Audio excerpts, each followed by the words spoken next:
Hey boys, welcome back to some more Cricket 19 career mode. Coming back in for our second innings here after picking up a couple of wickets in the first dig. A couple of handy ones as well. We've actually set ourselves up for a very good lead here, as that is a pretty good nut to get first up there, and well left. I'm usually I'm usually pretty good at leaving early on in our innings, but I don't know, the AI bowlers do like to bowl a couple of bumpers early on, and you just can't miss out. And especially one like that, a half volley on the stumps, that's money for jam. That's a beautiful little shot there, angling in. Jackson Bird, he is a bowler that can, he's generally pretty tight, likes to hit that good length just there, tries to get a little bit of swing away, get a little nip. I remember back in the day, when Jackson Bird was sort of like the new hot thing around. Never particularly liked him, but he did, he made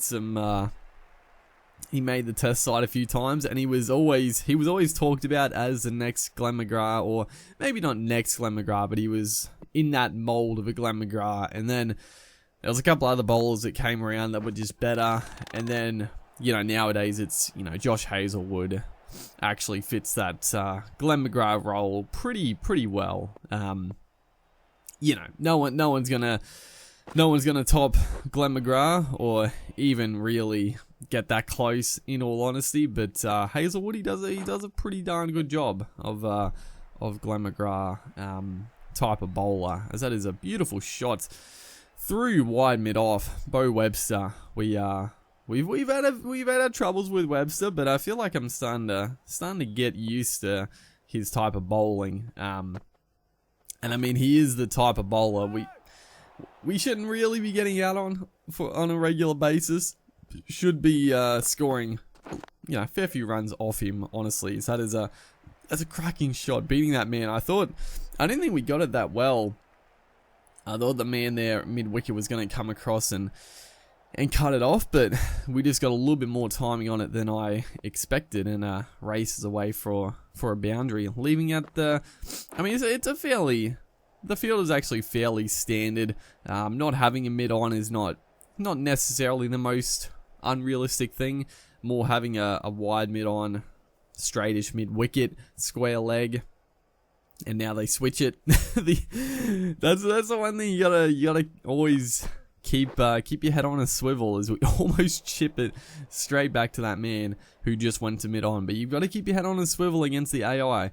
They change their field, and here we go again. They change it literally every ball sometimes. I don't know. I feel like sometimes it's a little bit of a bug that the AI get into, where they just literally every single ball that they'll change the field. I don't know if that's meant to happen. It seems a little silly, as again Webster just strays too straight, and that is a cracking shot. Save your legs. That's beautifully played for a boundary. So myself and Labuschagne doing some good work here, pushing this lead almost to 200. Anything around 300, 350 we'd be happy with. I think we can easily defend and win the game if they can get a few breakthroughs, get us out, and the lead only 250 to 300, then I mean it's game on. Even if it's above 300, it's game on.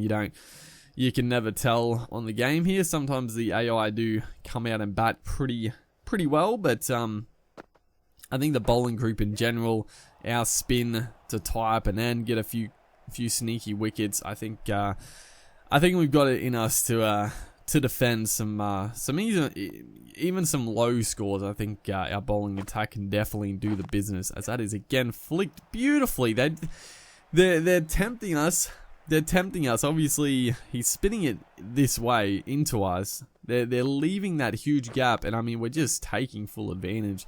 Our timing off that whip shot has been impeccable. Even that one, only good timing, but the outfield is super quick.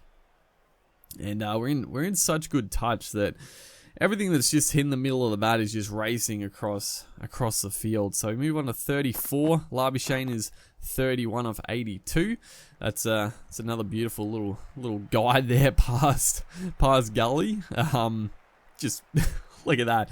It's just all eye and timing. That just letting the ball come onto the bat, using the pace. That's classic batting right there. Labuschagne he's playing more of the anchor role up the other end. Generally, I mean, Labuschagne is he's honestly a really good number 3 batter, and I'm so happy that he's had some good success in international Test cricket now, because he's just, I just like watching him play. I've talked about it before, but he does remind me of Ricky Ponting quite a bit, as that is a beautiful. Again, Webster, he's changing up the angle to sort of take that mid-wicket flick out of the game, and then we're just gonna just caress it through cover. They've actually got the field pretty defensive on the leg side, really trying to tie us up. But we're just working it around now. Just great batting. Labuschagne really reminds me of Ricky Ponting. Just the way he comes to the crease, and he's there to score runs every time, as that is absolutely just cracked down the ground. Easy delivery, just sweating on anything like that. A full toss from a spinner, it's going to go the distance. Unfortunately, it was a great chance to bring the 50 up in one shot. A little disappointing we didn't put it into the stands, but getting 4 runs, moving on to 48 now, as this one is flicked away. Just not going to get the single there.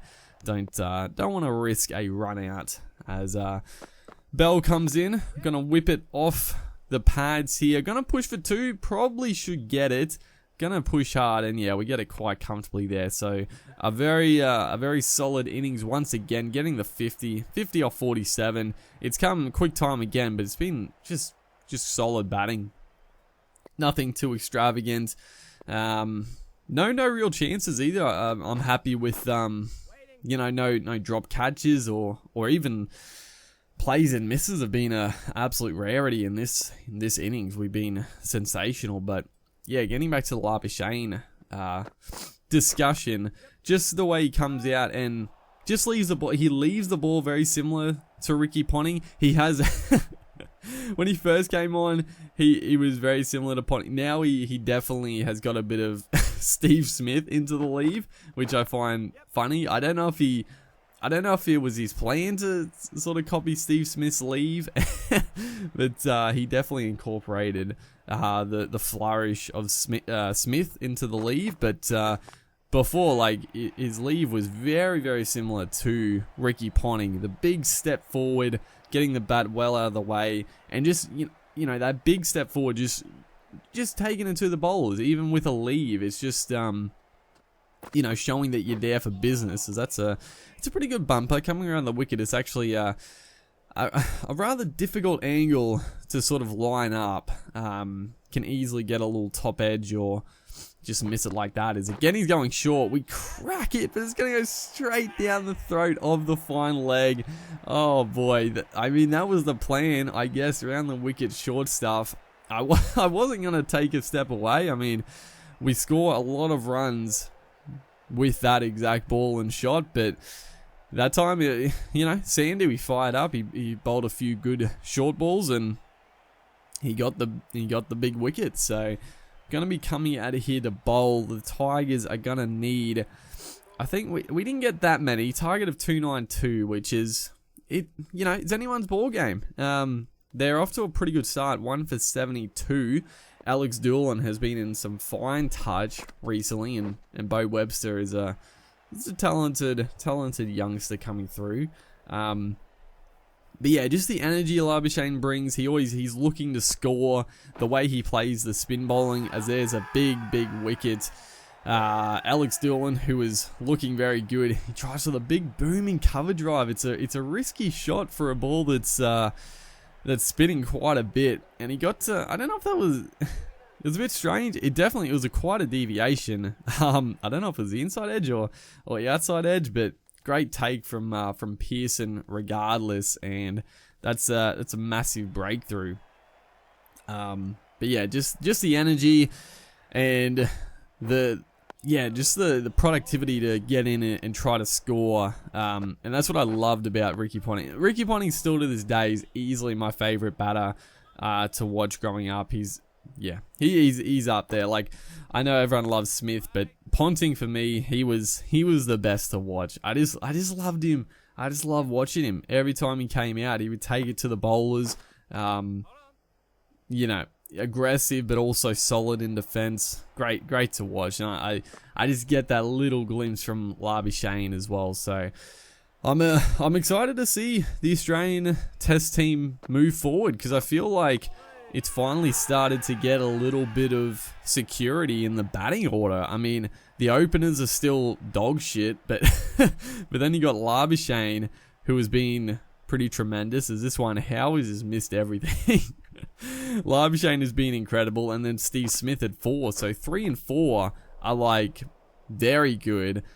Openers, obviously, you know, that needs sorting out, and then the middle to lower order, but you know, there's some good stuff there. Is that it's gone straight through Matty Wade, who has just come back into the team. And this one, the big slider, big full slider, and it just drifted in. It beat him all ends up. It was a pretty, I mean, defensively, he didn't do too much wrong. He didn't leave a massive gap, but it just snuck through and cleaned him up. So This game, it's coming down to the wire, dude. We've picked up a couple of crucial wickets, but Bo Webster's having a blinder here. So yeah, it could be a tight run thing. That is extremely close. Wakeham hit on the front pad. Oh, probably just sliding across, maybe. It was a slider, so I wasn't going to come back in. But it looks like... Did they win? Bulls, we won by 41 runs. Jesus, dude. We pick up man of the match with a 50 odd, and I think we picked up 4 wickets for the match. So pretty solid. You know, everyone sort of contributed pretty nicely in this game. It was a toss of the coin, but hopefully you guys are enjoying the series. Make sure to like and comment, and I'll see you in the next one.